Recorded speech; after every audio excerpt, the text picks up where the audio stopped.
हाँ जी, स्टार्ट कर रहे हैं हम क्लास। प्रीवियस लेक्चर्स में हमने क्या पढ़ा था? हमने ऑक्सीडेशन स्टेट तक डिस्कस कर लिया था। आज हम डिस्कस करने वाले हैं मैग्नेटिक प्रॉपर्टीज।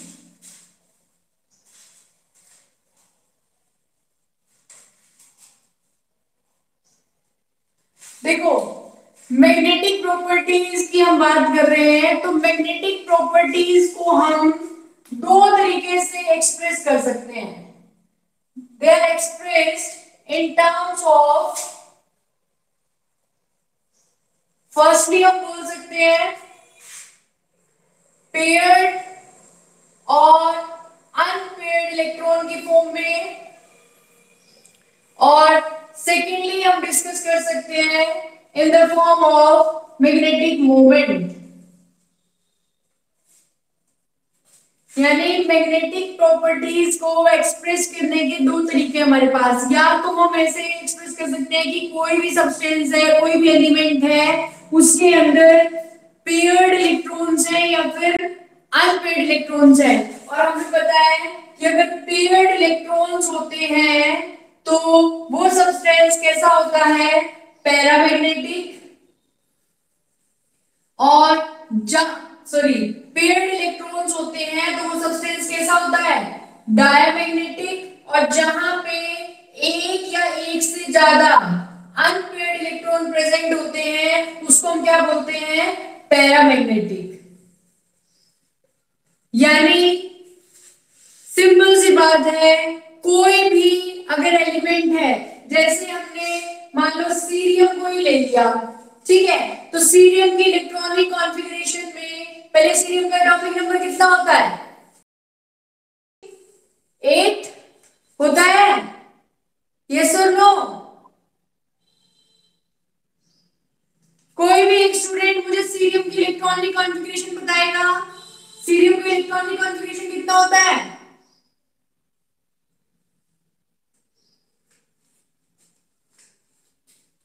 सीरियम की इलेक्ट्रॉनिक कॉन्फ़िगरेशन कितनी होती है बच्चे?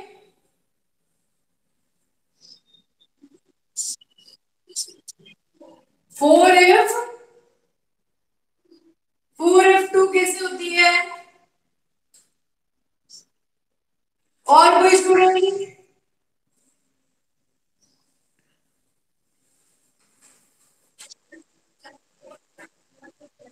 सीरियम कौन से नंबर पे आता है बच्चे? आप भूल गए?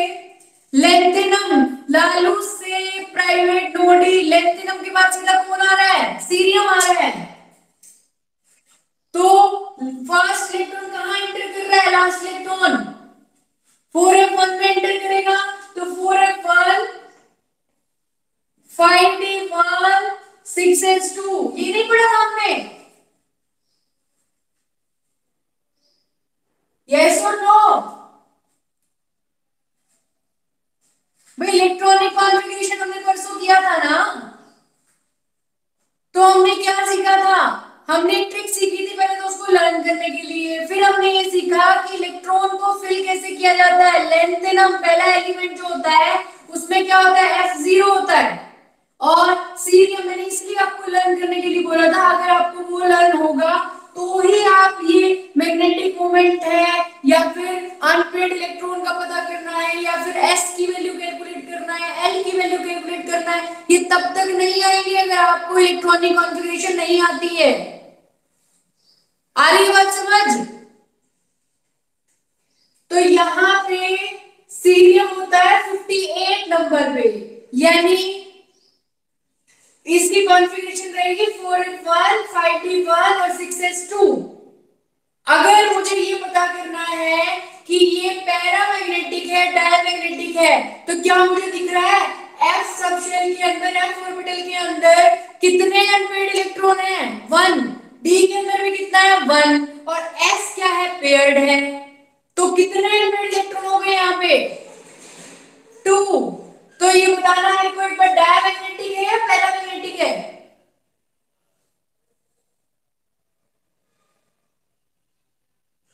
भावना, आर यू प्रेजेंट?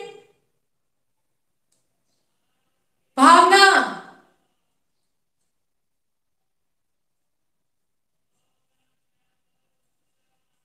दीपक, क्या ये पैरामैग्नेटिक है डायमैग्नेटिक है? Very good. अब समझ में आया मैं क्या बात करने जा रही हूँ आपसे। मैंने आपको बोला मैग्नेटिक प्रॉपर्टीज को हम दो तरीके से रिप्रेजेंट करते हैं, दो तरीके से एक्सप्रेस करते हैं। पहला तरीका होता है मेरे पास कि पेयर्ड और अनपेयर्ड इलेक्ट्रॉन की फॉर्म में। अगर कहीं पे पेयर्ड इलेक्ट्रॉन है सारे, तो वो क्या होता है, डायमैग्नेटिक होता है। अगर कहीं पे एक भी इलेक्ट्रॉन या एक से ज्यादा भी हो सकते हैं, कितने भी अनपेयर्ड अगर इलेक्ट्रॉन प्रेजेंट है, तो वो क्या हो जाता है, पैरामैग्नेटिक हो जाता है। ठीक है। दूसरा तरीका है मैग्नेटिक मोमेंट की फॉर्म में, जिसको हम रिप्रेजेंट करेंगे म्यू से। तो वन बाय वन हम डिस्कस कर रहे हैं। पहले हमें यह पता होना चाहिए, जैसे पैरामैग्नेटिक डायमैग्नेटिक आपको मैंने बताया, तो वो हम कैसे एक्सप्रेस करते हैं। तो हम क्या बोलते हैं, अगर इफ एनी सब्सटेंस, अगर कोई भी सब्सटेंस हैविंग पेयर्ड इलेक्ट्रॉन, जिसके पास क्या है, पेयर्ड इलेक्ट्रॉन है, और उसको हम कहां रख देते हैं, मैग्नेटिक फील्ड में, is placed in the magnetic field, then it is weakly repelled by magnetic field। क्या मतलब हुआ इसका, अगर कोई भी ऐसा सब्सटेंस जिसके अंदर पेयर्ड इलेक्ट्रॉन प्रेजेंट है, और उसको हम कहां रखते हैं, मैग्नेटिक फील्ड के अंदर रख दें, तो अभी मैंने आपको बताया था कि अगर पेयर्ड इलेक्ट्रॉन है तो वो मैग्नेटिक फील्ड से अट्रैक्ट नहीं होंगे, क्योंकि ऑलरेडी पेयरिंग है। अट्रैक्ट नहीं होंगे तो क्या होंगे, रिपेल होंगे। तो ऐसे सब्सटेंस को हम क्या बोलते हैं, डायमैग्नेटिक सब्सटेंसेस। हरी बात समझ में, ऐसे सब्सटेंस जिनके पास पेयर्ड इलेक्ट्रॉन होते हैं, मैग्नेटिक फील्ड की प्रेजेंस में वो क्या करते हैं, weakly repelled by the magnetic field, then these substances are called diamagnetic substances. और अगर मैं यहां पे एक वर्ड चेंज कर रही हूं, अगर ऐसा सब्सटेंस जिसके पास अनपेयर्ड इलेक्ट्रॉन्स प्रेजेंट होते हैं, जहां पे अनपेयर्ड इलेक्ट्रॉन प्रेजेंट होते हैं, और उसको हम कहां रखते हैं, मैग्नेटिक फील्ड के अंदर रख दें, तो ये क्या कहते हैं, these are attracted by the magnetic field. तो वो क्या करते हैं, मैग्नेटिक फील्ड से अट्रैक्ट होते हैं। तो ऐसे सब्सटेंसेस को हम क्या बोलते हैं, पैरामैग्नेटिक सब्सटेंसेस। क्लियर हो गई ये चीज कि डायमैग्नेटिक और पैरामैग्नेटिक है क्या। एक तो बात मैंने ये बताई कि जहां पे पेयर्ड इलेक्ट्रॉन है तो वो स्ट्रांगली वीकली अट्रैक्ट होते हैं, अनपेयर्ड है तो स्ट्रांगली अट्रैक्ट होते हैं। तो अगर पेयर्ड होंगे तो वो डायमैग्नेटिक है, और अनपेयर्ड होंगे तो वो पैरामैग्नेटिक है। So simple. ठीक है, जैसे एग्जांपल ले लेते हैं हम। अभी मैंने आपको सीरियम का बताया, जैसे मैं आपको जनरल बता देती हूं, जैसे लैंथेनम 3, लुटियम 3, और क्या हो सकता है, सीरियम 4, यट्रियम 2। यानी ये चार आयन इस ऑक्सीडेशन स्टेट में क्या होते हैं, जनरली डायमैग्नेटिक। करके देख सकते हैं आप। और बाकी सारे जो लैंथेनॉइड्स होते हैं वो क्या होते हैं, पैरामैग्नेटिक होते हैं। आप कोई भी एग्जांपल करके देख ले, जैसे मैंने अभी आपको यही बता दिया, लैंथेनम की ऑक्सीडेशन स्टेट क्या है यहाँ पे, 3। तो पहले हम लैंथेनम की जनरल इलेक्ट्रॉनिक कॉन्फ़िगरेशन लिखेंगे। पंकज प्रेजेंट है क्लास में, पंकज प्रेजेंट है क्लास में। कोई बात नहीं बच्चे, अगर हो रहा है तो आप कनेक्ट रहिए, थोड़ी देर बाद ठीक हो जाएगा। लेंथिनम की आपको इलेक्ट्रॉनिक कॉन्फ़िगरेशन पता है,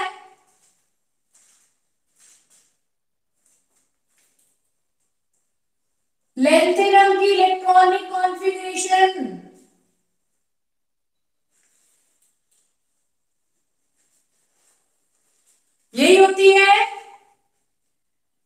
मुझे क्या चाहिए, लेंथेनम 3, यानी 3 इलेक्ट्रॉन को रिमूव करना है। 4f0, 5d0, 6s0। क्या यहाँ पे मुझे कोई भी पेड इलेक्ट्रॉन या अनपेड इलेक्ट्रॉन, इसका मतलब ये 0 0 है, इसका मतलब इससे पहले वाले क्या रहे होंगे, फील्ड रहे होंगे। क्या यहाँ कोई अनपेड इलेक्ट्रॉन बचा है? यस और नो? ये बात समझ में आ रही है? क्या यहाँ पे कोई अनपेड इलेक्ट्रॉन है? नहीं है, कुछ भी क्या है, डायमैग्नेटिक है। ठीक है, ऐसे ही आप दूसरा एग्जांपल ले लो, जैसे मैंने अपनी सीरियम 4 आपको बताया था कि सीरियम 4 देख लो। पहले मैंने आपसे पूछा था सीरियम की इलेक्ट्रॉनिक कॉन्फ़िगरेशन कितनी है, 4f1, 5d1, 6s2। क्या यही इलेक्ट्रॉनिक कॉन्फ़िगरेशन बताई थी मैंने आपको? इसमें मुझे क्या करना है, सीरियम +4, यानी 4 इलेक्ट्रॉन को रिमूव करना है। क्या हो जाएगा, 4s0, 5d0, 6s0। बताना ये पैरामैग्नेटिक है डायमैग्नेटिक है? Very good. एक और एग्जांपल ले लेती हूँ, जैसे सीरियम ले लिया, सीरियम हमारा हो गया ना, लुटिटियम ले लिया हमने। लुटिटियम की इलेक्ट्रॉनिक कॉन्फ़िगरेशन बताएंगे। अब आप बताएंगे, मैं नहीं बता रही आपको।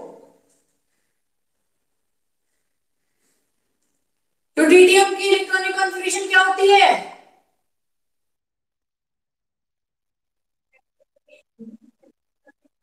Very good. 4f14, 5d1 and 6s2। मैंने क्या बोला, लुटिटियम 3। इसका मतलब क्या है, लुटिटियम 3 में आपको क्या करना होगा, 4f14 as it is, 5d0, 6s0। Is it paramagnetic और डायमैग्नेटिक? हाँ,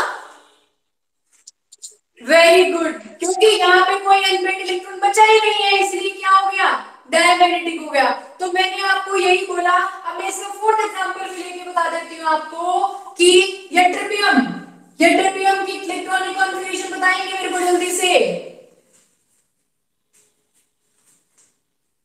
देखो वो ट्रिक अगर आती है तो 1 मिनट में आ जाएगा आपको। ये कहाँ आ रहा था, सेकंड लास्ट आ रहा था, तो ये भी लूट, ये भी कहाँ आया था, सेकंड लास्ट। और सेकंड लास्ट में क्या था, ये ट्रिवियम की कॉन्फ़िगरेशन देखो तो मैं, 4f14, 5d0 एंड 6s2। अब मैंने आपको बोला ये ट्रिवियम 2, ये ट्रिवियम 2 का मतलब क्या है, 4f14, 5d0, 6s0। Is it paramagnetic और डायमैग्नेटिक? डायमैग्नेटिक। क्या ये बात सबको क्लियर हो गई है? हाँ या ना? ठीक है, अब मैं एक और लेती हूँ। अब ये तो जितने मैंने आपको बताए सारे डायमैग्नेटिक के बता दिए, क्योंकि जनरल केस बताया मैंने, लुटिटियम 3, लेंथिनम 3, यट्रियम 2, सीरियम 4। ये 4 ऐसे एलिमेंट हैं जो हमेशा क्या रहेंगे, डायमैग्नेटिक रहेंगे। लेकिन इनको याद करने की जरूरत नहीं है, क्योंकि अगर आपको इलेक्ट्रॉनिक कॉन्फ़िगरेशन लिखनी आती है, अगर आपको ट्रिक मालूम है, 1 मिनट में आप क्या करेंगे, इलेक्ट्रॉनिक कॉन्फ़िगरेशन डालेंगे। जिस भी ऑक्सीडेशन स्टेट में वो आपसे पूछ रहा है, उस ऑक्सीडेशन स्टेट का मतलब क्या है, उतने ही इलेक्ट्रॉन को आप बाहर निकाल देंगे। और जैसे ही इलेक्ट्रॉन बाहर निकालते हैं, आपको पता चल जाता है कि वहां पे अनपेड इलेक्ट्रॉन प्रेजेंट है, दैट इज पैरामैग्नेटिक। अगर उसके अंदर पेड इलेक्ट्रॉन प्रेजेंट है तो वो क्या हो जाएगा, डायमैग्नेटिक। एक और एग्जांपल आपको बता देती हूँ, सेवेरियम। सेवेरियम में बात करें, सेवेरियम 3 की, तो इससे पहले मुझे क्या पता होना चाहिए, सेवेरियम की इलेक्ट्रॉनिक कॉन्फ़िगरेशन, इसका एटॉमिक नंबर देखो कहां आ जाता है, पीएम से मांगे काउंट करके देखो कहां आएगा, इज इट 62? यस और no? Then 4f6, 5d0 and 6s2। क्या सही लिखा है मैंने? तो अब मेरी बात आपको समझ में आ रही है? अब तो मेरे पास इंटरेस्ट रह ही नहीं गया। अब मुझे यहाँ से दो क्वेश्चन करने आगे न्यूमेरिकल्स कराऊंगी मैं। अगर मुझे इतनी सी बात समझ में आती है ना कि मुझे इलेक्ट्रॉनिक कॉन्फ़िगरेशन लिखनी आती है, कॉन्फ़िगरेशन के बाद कुछ नहीं रह जाता। यहाँ जितना आपको गिवन है वो +2 है, +4 है, +3 है, उतने इलेक्ट्रॉन बाहर निकालो। यहाँ से कुछ भी नहीं रह गया, सिर्फ मुझे पैरामैग्नेटिक डायमैग्नेटिक यहाँ से बताना आ चुका है। नेक्स्ट टॉपिक में जब हम बात करेंगे तो मुझे यहाँ से ये पता होना चाहिए मैग्नेटिक मोमेंट कैसे निकालनी है, तो वो तभी आएगी अगर आपको ये चीज आती है। तो फर्स्ट स्टेप आपका हर क्वेश्चन में यही रहेगा, पहले एटॉमिक नंबर पता होना चाहिए, एटॉमिक नंबर के बाद उसका सिंबल एंड देन कॉन्फ़िगरेशन। ठीक है, अब यहाँ क्या है, सिनेरियम 3 का मतलब क्या है, यहाँ से कितने इलेक्ट्रॉन निकालने हैं मुझे 3, that is 4f5 5d0 and 6s0। बताना कितने अनपेयर्ड इलेक्ट्रॉन बचे हैं, 5 1 2 3 4 5 6 7, f7 होता है तो 5 अनपेयर्ड इलेक्ट्रॉन मेरे पास बचे हैं। तो इसका मतलब ये बताना क्या है, पैरामैग्नेटिक है डायमैग्नेटिक है, very good, so it is paramagnetic in nature. तो क्या हम जल्दी से काउंट कर सकते हैं, कोई भी एलिमेंट जो है वो किसी भी ऑक्सीडेशन में स्टेट में पैरामैग्नेटिक है या फिर डायमैग्नेटिक है। ये केस समझ में आ गया सभी को, फर्स्ट जो हमने किया है। किसी भी स्टूडेंट को कोई भी डाउट है,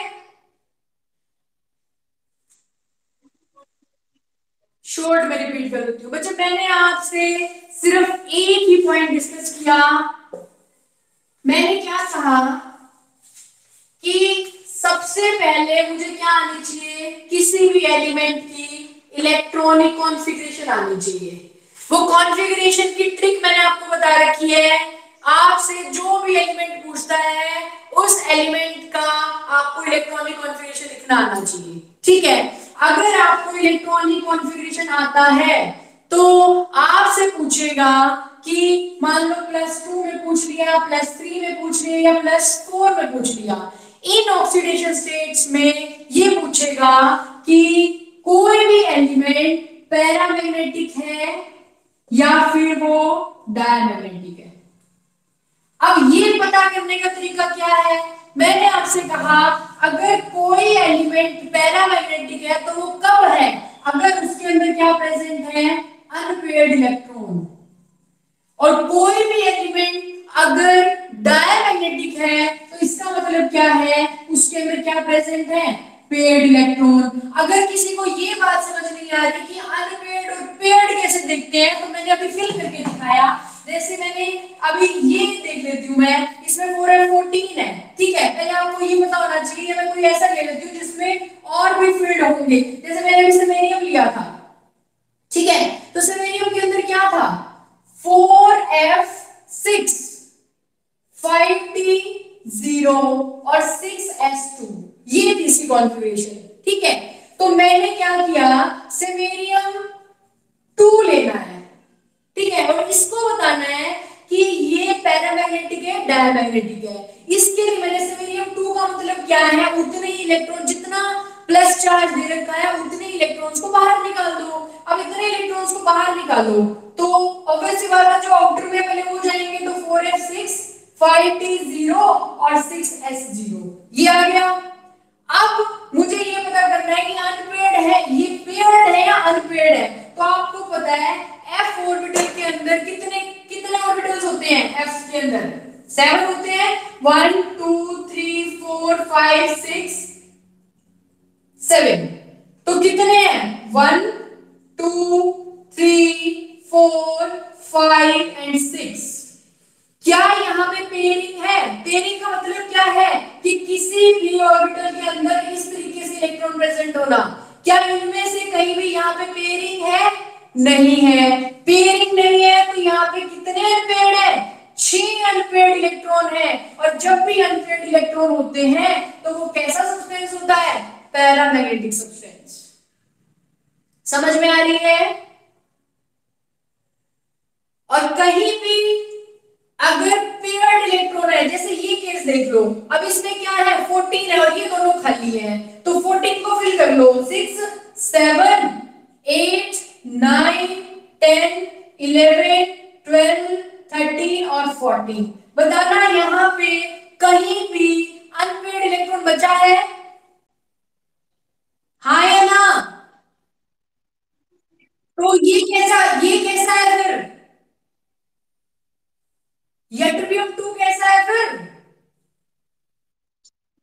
डायमैग्नेटिक। अब भी किसी को डाउट रहा या हो गया क्लियर?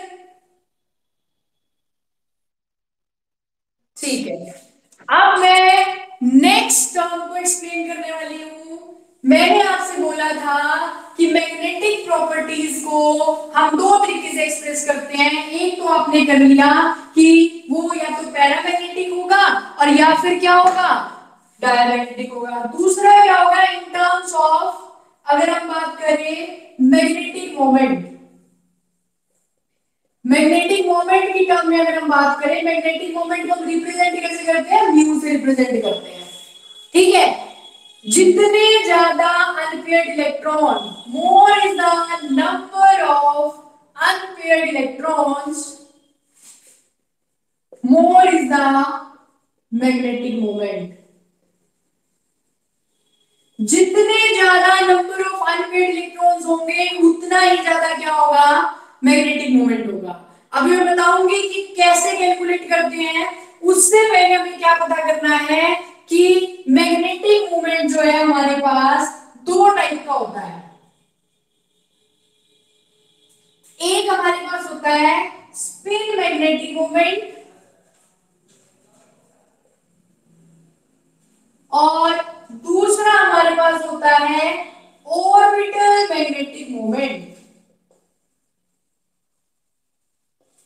स्पिन मैग्नेटिक मोमेंट और orbital magnetic moment. Spin magnetic moment क्या होता है?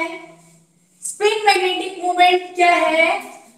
ऐसा मैग्नेटिक मोमेंट जो जनरेट होता है कब, due to the spinning motion या spinning of electron around the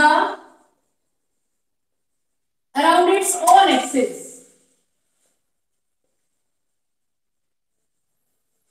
अपने ही एक्सिस पे जब इलेक्ट्रॉन रिवॉल्व करता रहता है तो जो मैग्नेटिक मोमेंट या जो मोशन प्रोड्यूस होता है वो स्पिन मैग्नेटिक मोशन होता है और जो मोमेंट होता है वो स्पिन मैग्नेटिक मोमेंट होता है।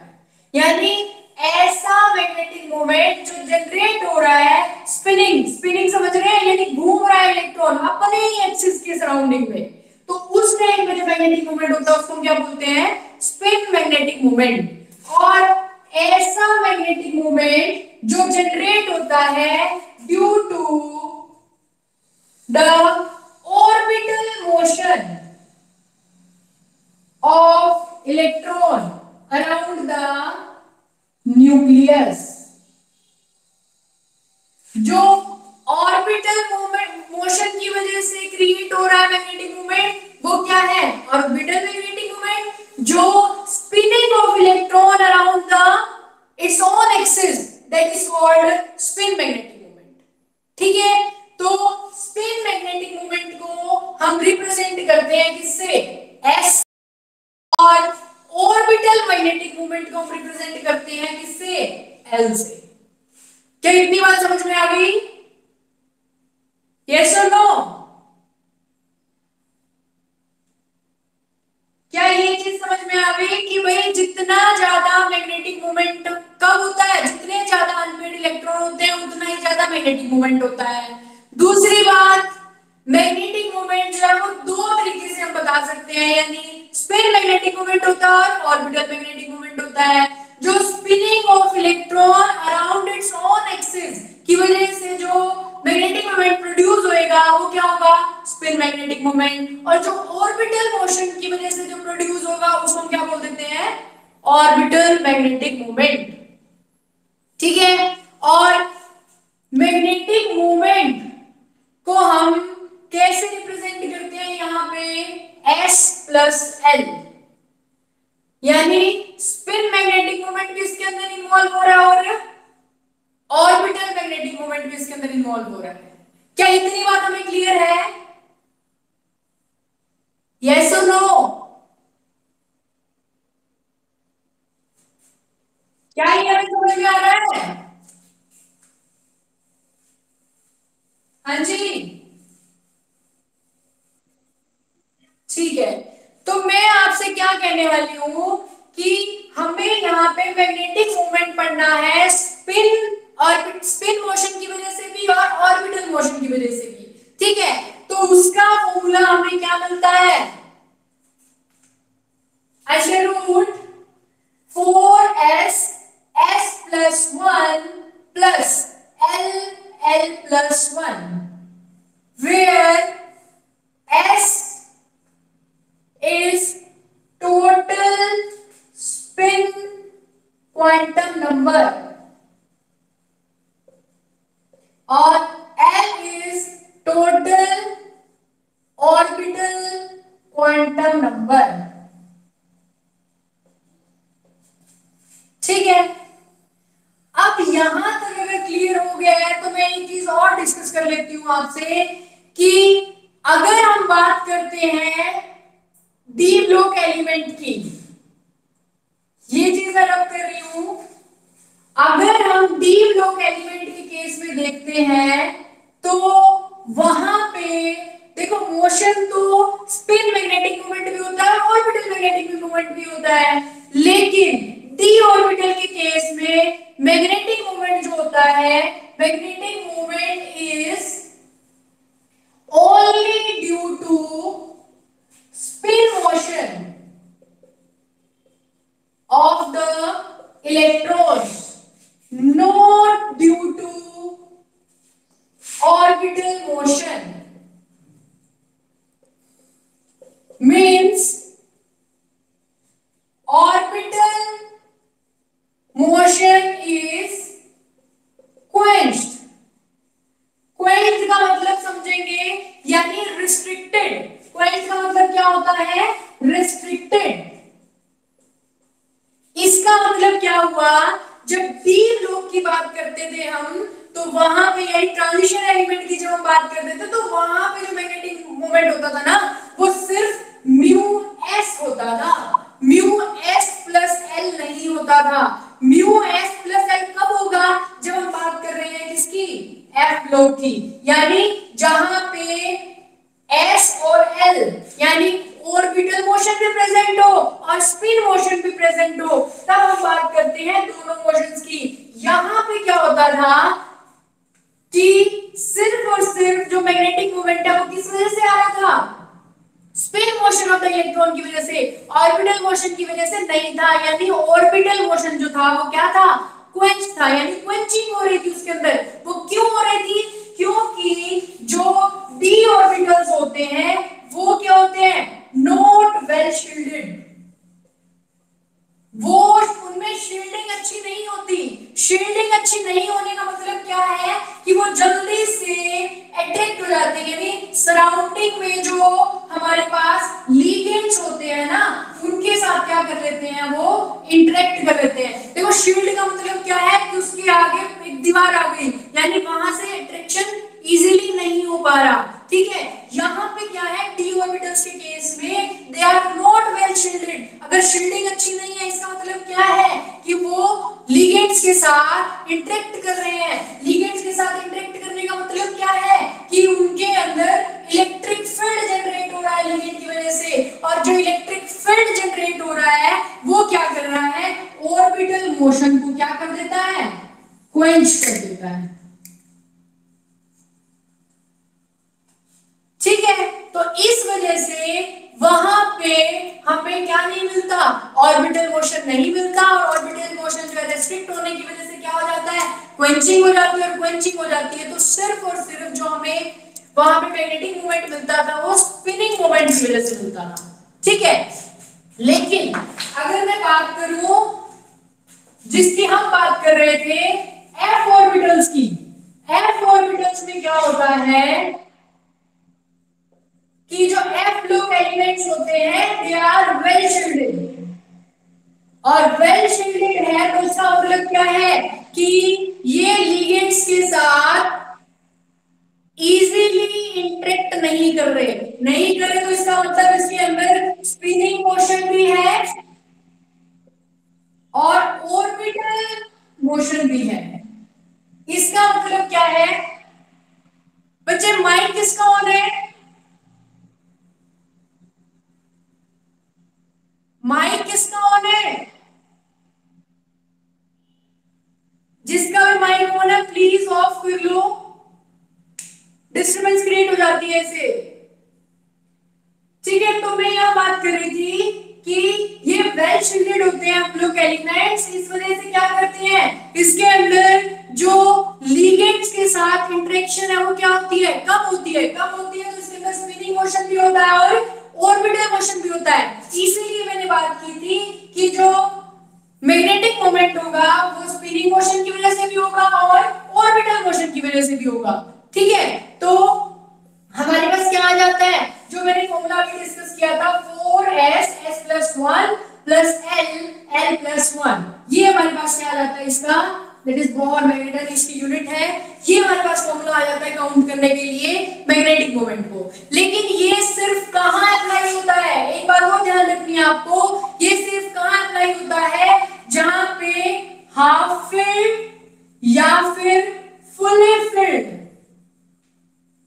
स्टेबल कॉन्फ़िगरेशन होती है, सिर्फ इस केस में आपको ये फॉर्मूला अप्लाई करना है। जैसे कि लेंथेनम 2 यानी यहां एम्प्टी भी कह सकते हैं आप, लेंथेनम 3, गैडोलीनियम 3 और luteum 3।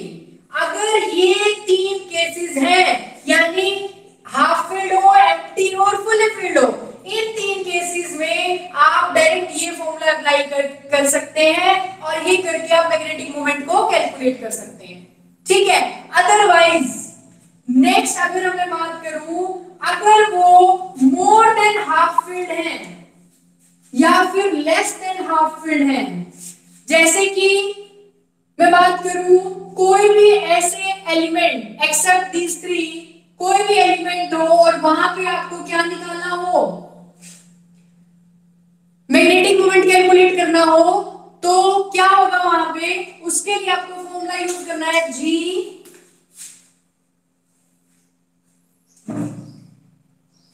J+1 plus S+1 minus L।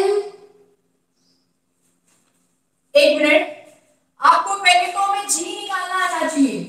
G is equal to 1 plus this one by में 2J+1। अभी मैं बात करूंगी आपसे कि ये J क्या होता है, क्योंकि मैंने अभी आपसे क्या बताया कि हमें अगर विदाउट यानी जहां पे फुल फील्ड हो, हाफ फील्ड हो और एम्प्टी अगर f ऑर्बिटल है तो हमें क्या यूज करना होता था? Mu s plus l is equal to क्या यूज किया था हमने अभी? 4s s+1 plus l l+1 ये यूज किया था। अगर इन तीनों के अलावा कोई भी एलिमेंट है फ्लो का, तो आपको म्यू कैसे कैलकुलेट करना है? Mu s plus l is equal to G J+1, ये कैलकुलेट करना है। ठीक है, ये यहाँ पे J हमने एक नया क्वांटम नंबर दिया है जो कैसे मिला है? न्यू क्वांटम नंबर, जो कहां से मिला है? Coupling of L and S, जो कि L और S की कपलिंग से हमें मिला है। वो नया क्वांटम नंबर क्या है? J। मैंने क्या बोला दोबारा सुन ले, अगर आपको लेंथेनम 3, गैडोलीनियम 3 और ल्यूटियम 3 यानी हाफ फील्ड, एम्प्टी और फुली फील्ड की अगर बात करें तो आप टोटल मैग्नेटिक मोमेंट इस फॉर्मूला से काउंट करेंगे। यहाँ पे S और L मैं आपको बता चुकी हूँ। ठीक है, कि ये क्या होता है? Total spin angular quantum number, और ये क्या कहेंगे? Total orbital quantum number. ये टोटल स्पिन क्वांटम नंबर, ये टोटल ऑर्बिटल क्वांटम नंबर।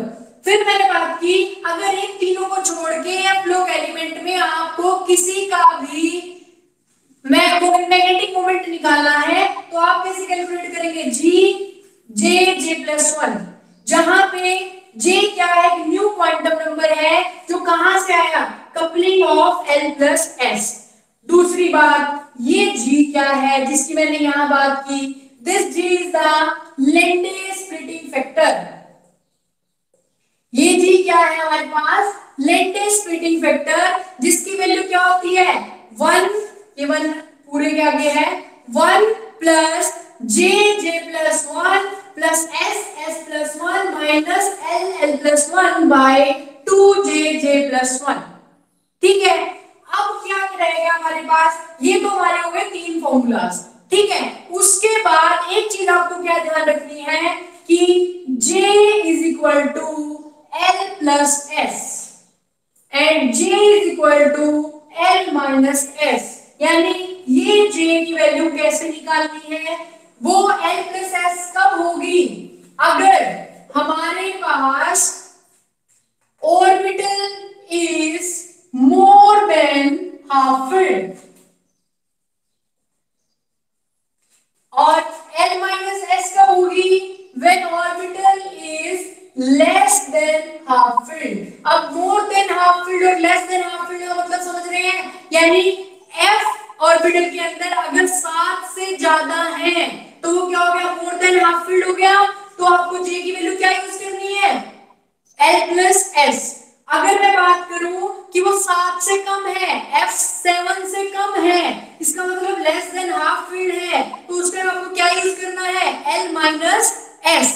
ठीक है, और फिर हमें क्या करना है, जो भी अब L और S की वैल्यू भी निकालनी आनी चाहिए। मैं एक न्यूमेरिकल ले लेती हूं, उसमें आपको ये सारी चीजें क्लियर हो जाएंगी। ठीक है, क्या यहां तक कोई डाउट है किसी को, क्या यहां तक किसी स्टूडेंट को कोई भी डाउट है, दोनों दोनों फॉर्मूलास क्लियर हो गए। ठीक है, अब देखेंगे आप, जैसे मैंने आपसे बात की, पहले तो मैं सिंपल से स्टार्ट कर रही हूं, लेंथेनम से स्टार्ट कर ली मैंने। ठीक है, अब इसकी कॉन्फ़िगरेशन बता दो मेरे को जल्दी से। 4f0, पहले तो लेंथेनम की लिखूंगी, 4f0 5t1 और 6s2, यही होती है, यस और नो। और लेंथेनम 3 का क्या रहेगा बताना, 4f0 5t0 और 6s0। तो यहाँ पे f आ गया 0, यानी ये तो एम्प्टी हो गया। एम्प्टी के लिए हमें यही फॉर्मूला लगाना था, बताना यहाँ पे कोई भी अनपेयर्ड इलेक्ट्रॉन है, क्या हमें s की वैल्यू क्या है, यहाँ से 0 है ना, और l की वैल्यू भी क्या आ गई, 0 आ गई। अगर ये 0 आ गया तो म्यू भी क्या आ गया, 0 आ गया। क्लियर है,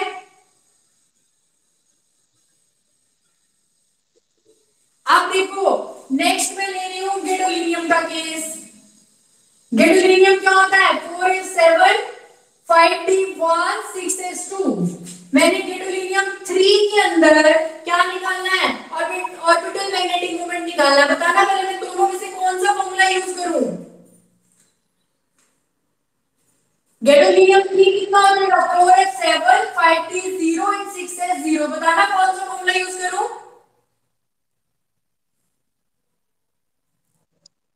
ऊपर वाला, वेरी गुड। तो बताना मुझे एक बार, मैं यहां से बना के दिखा देती हूं आपको। एफ कितने होते हैं, 7, 1 2 3 4 5 6 7।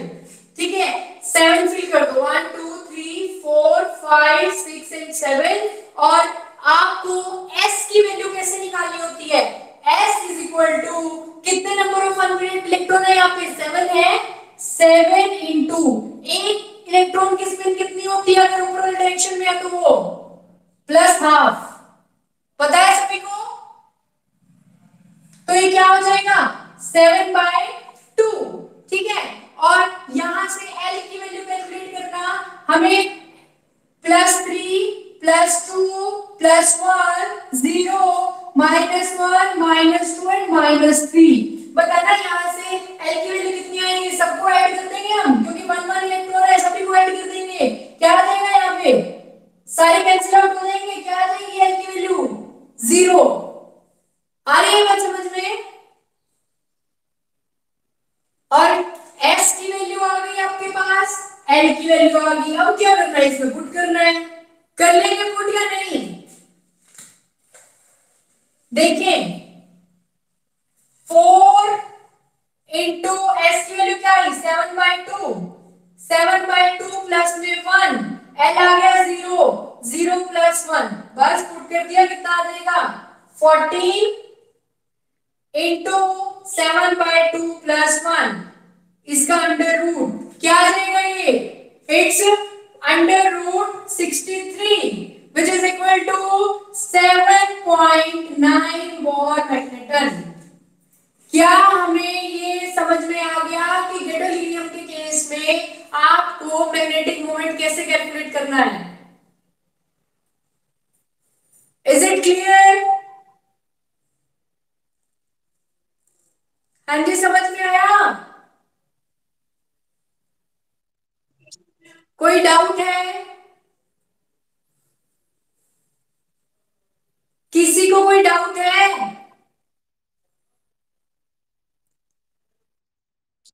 ठीक है,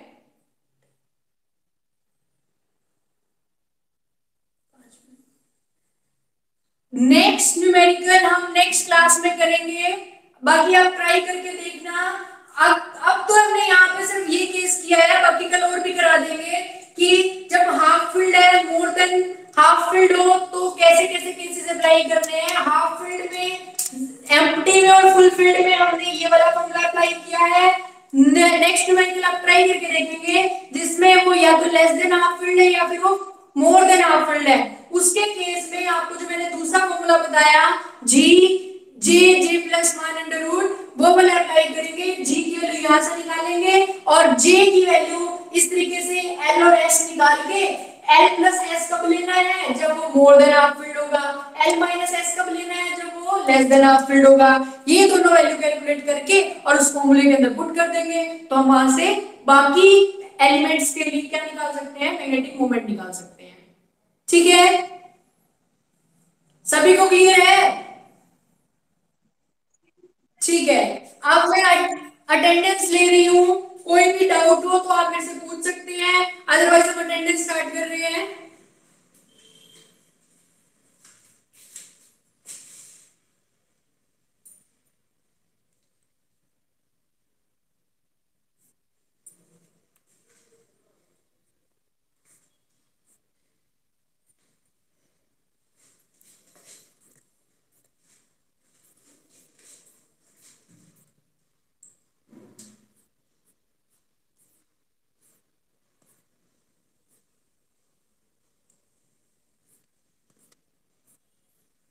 रितिका, रितिका, अंतिमा, पूजा, पूजा, मोहित, सुमित, सूरज, प्रिंस,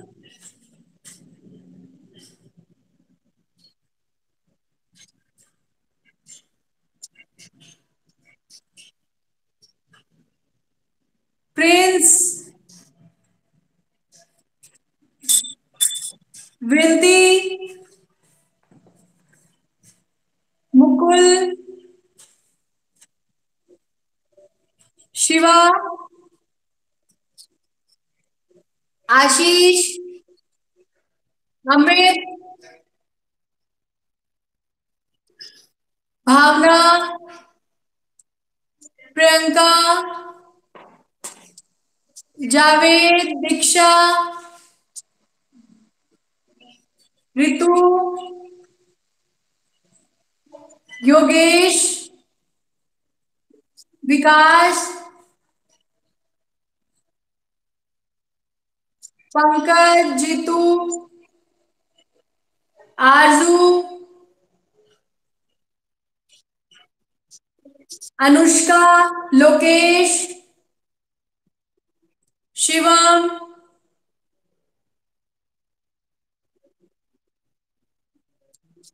हास्य शर्मा,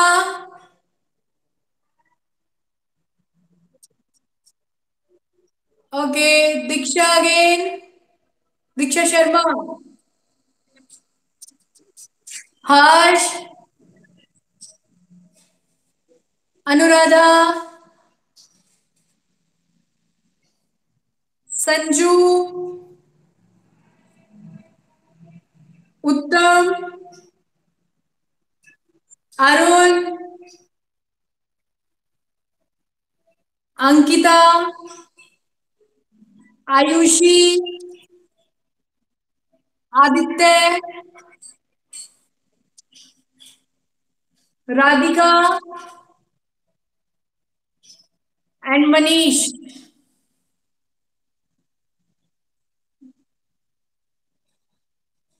ठीक है बच्चे, और जो स्टूडेंट्स नहीं आए आज क्लास में उनको बोल देना, उनकी एब्सेंट लगेगी। आपको पता ही है, अभी जो मैंने अटेंडेंस लिया आपको मैं रिकॉर्ड भेज दूंगी, कितने स्टूडेंट नहीं आए हैं आप उनको बोले।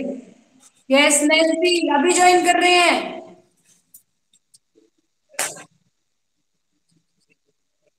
अच्छा, चलो कोई बात नहीं। ठीक है बच्चे, बाकी कल लेते हैं 12 बजे, यहां तक पढ़ लेना, और कल हम करेंगे आगे, और ये पढ़ लेना सभी।